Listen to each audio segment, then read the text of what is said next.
নজর রাখছে হিঙ্গলগঞ্জের দিকে। হিঙ্গলগঞ্জে নদীর বাঁধ কেটে নোনা জল ঢোকানোর অভিযোগ ঘিরে তুলকালাম।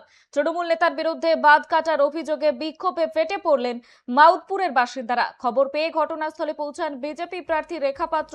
এই ঘটনায় ইতিমধ্যেই একজনকে গ্রেফতার করেছে পুলিশ। হিঙ্গলগঞ্জের গৌরেশ্বর নদীর পাড় সংলগ্ন 103 নম্বর বুথ এলাকা গ্রামবাসীদের অভিযোগ, স্থানীয় তৃণমূল সদস্যদের স্বামী প্রশান্ত রায় রাতের অন্ধকারে নদীর বাঁধ কেটে নোনা জল ঢোকানোর ব্যবস্থা করছিলেন। ঘটনাস্থলে গিয়ে বিজেপির প্রার্থী রেখা পাত্র তিনি দাবি করেন, নিয়ম ভেঙে কেন সরকারি বাঁধ কাটা হবে।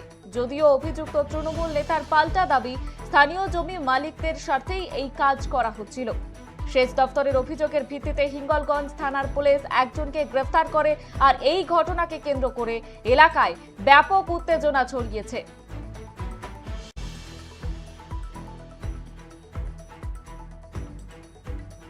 এ বিষয়ে বিস্তারিত জানবো। আমাদের সঙ্গে টেলিফোন লাইনে রয়েছে আমাদের প্রতিনিধি সুকান্ত দাস। সুকান্ত, ঠিক কি জানতে পারছো এই যে একেবারে চাঞ্চল্যকর ঘটনা, অভিযোগের আঙুল কার দিকে? দেখো, একেবারে তোমাকে বর্ষা প্রথমে জানিয়ে রাখি, নদীর বাঁধ কেটে অর্থাৎ জল ঢোকানোর অভিযোগ তৃণমূলের নেতার বিরুদ্ধে। দেখো, রাতের অন্ধকারে এবং প্রতিবাদে কিন্তু বিক্ষোভ দেখাচ্ছে। দেখো, ইন্দ্রগঞ্জে মাউদপুরের 103 নম্বর বুথের ঘটনা, যে গৌরেশ্বর নদীর এবং পাড়ের যে মাটি কেটে এবং জল ঢোকানোর অভিযোগ এলাকার তৃণমূলের নেতার বিরুদ্ধে। দেখো, বিক্ষোভে এলাকার সাধারণ ঘটনাস্থলে আছে হিঙ্গলগঞ্জের এবং যে বিজেপি প্রার্থী রেখা পাত্র।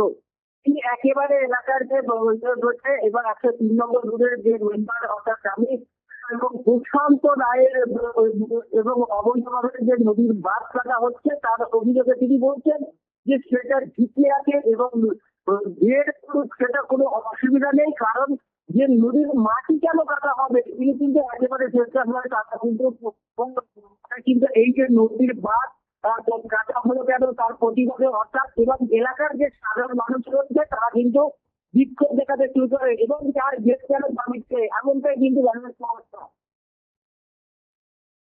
বেশ, ধন্যবাদ সুকান্ত। যেমনটা আপনাদের জানাচ্ছিলাম, হিঙ্গলগঞ্জে নদী বাঁধ কেটে নোনা জল ঢোকানোর অভিযোগ ঘিরে এই মুহূর্তে তুলকালাম পরিস্থিতি। তৃণমূল নেতার বিরুদ্ধে বাঁধ কাটার অভিযোগে বিক্ষোভে ফেটে পড়লেন মাউদপুরের বাসিন্দারা।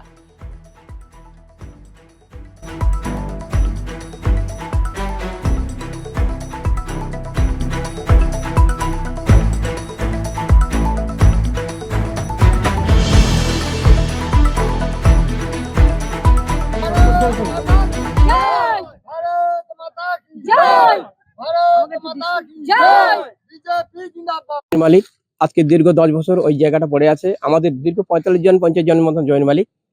তা যাই হোক, আমরা যেহেতু একটা প্রতিনিধির কাছে আমরা এসেছিলাম একাধিকবার যে আমার জায়গাগুলো পড়ে আছে, আমরা টাকা পয়সা পাচ্ছি না, কি করে আমাদের সমাধান হবে।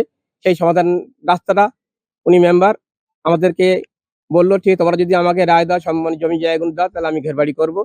সেইভাবে এই কাজে নেমেছে। নদীর বাঁধ কেটেছে, নদীর বাঁধ কিন্তু আজকে দীর্ঘদিন, আজকে নতুন না, যারা ঘের বাড়ি করেছে তারাও নদীর বাঁধ কেটেছে।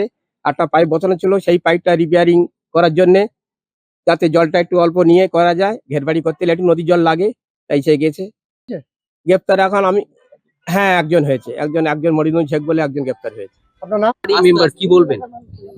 দেখুন, এখানে এসে দেখছি যে মেম্বারের স্বামী প্রশান্ত রায় আজকের এখান থেকে ডাইরেক্ট এখানে জল একটা ঢোকার মানে একটা পোল সিস্টেম করা আছে, তারপরও চুরি করে রাতের অন্ধকারে জিসিবি দিয়ে একটা পাইপ বসিয়ে দিয়েছে ডাইরেক্ট জল ঢুকানো বার করার জন্য। তার নদীর পানি কেটে ডাইরেক্ট পাইপ কে বসায়। আজকে এই এই গৌরেশ্বর নদীর পাশে দেখুন, একদম নদীর ভেড়ির পোল যেতে কেটেছে। এই নদীর বাঁধটা কি টিকবে? এমনিতেই তো নদীর বাঁধের সংস্কারের কাজ করেই না।